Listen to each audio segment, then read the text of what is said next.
Hey, this is Teresa Giacino, and welcome to Pull Wisely. I have a jumbo-sized Pull Wisely for you this week because it's Thanksgiving week, and you have a long weekend ahead of you to enjoy some fabulous, fabulous comics once you get out of your food coma. So this week, I've got 2 spotlight reviews for you because I couldn't decide which one I wanted to do, so I'm doing both. First up, Girl and Devil Dinosaur is finally here. Issue 1 comes out this week, and it's by one of my favorite comics creative teams, Brandon Montclair and Amy Reeder. Art is done by Natasha Bustos, and colors are done by Tamara Bonvillain. It tells the story of an awesome little heroine named Lunella Lafayette.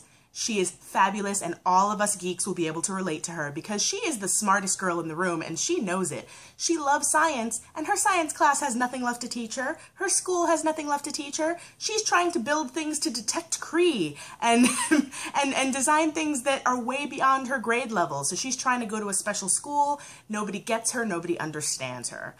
Until she comes up with she discovers rather, a really interesting artifact. This artifact is known as the Night Stone, and we discover that the Night Stone, has ties to Moon Boy and Devil Dinosaur. I love how all of that is written. I love how the connection is made to the old Moon Boy stories, and Devil Dinosaur was created by Jack Kirby back in the day, and they make it really easy for a new reader to jump on. You don't have to have ever read Devil Dinosaur to get something out of this issue. So definitely pick up Girl and Devil Dinosaur #1 from Marvel out this week.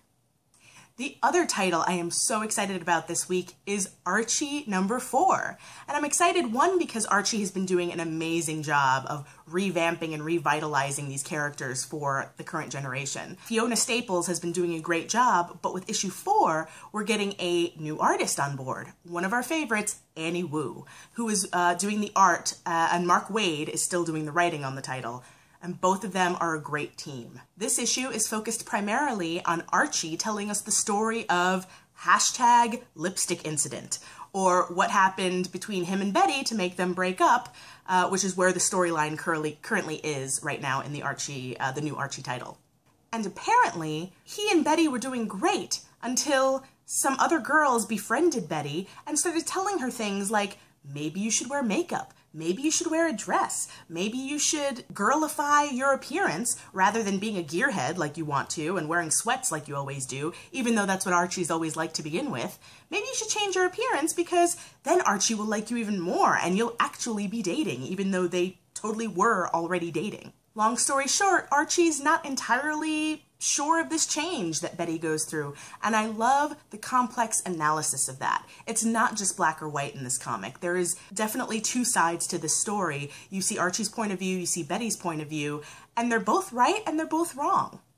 Mark Waid has been doing a great job on this title, and this issue in particular is really amazing. It breaks the 4th wall, which I love. I love when comic book characters talk directly to the camera, and it really updates the comic's attitudes about gender roles, while at the same time staying true to the way things are in real life. There is internalized misogyny. There is still a sense that girls have to do certain things and boys have to do certain things. So while it's updated, it's not a utopia, obviously. Archie still deals with stuff as they happen in real life, and sometimes those things aren't great, but it's amazing how all of that stuff is being analyzed in a really complex way, even though these are Archie comics, which all of us have kind of grown up with, and we're kind of used to them being very simple and very fun and very sweet, but now they're really very smart, and I love the work that Waid is doing. Not only that, but I love Annie Wu's art. Her art is rock and roll. She makes Veronica and Betty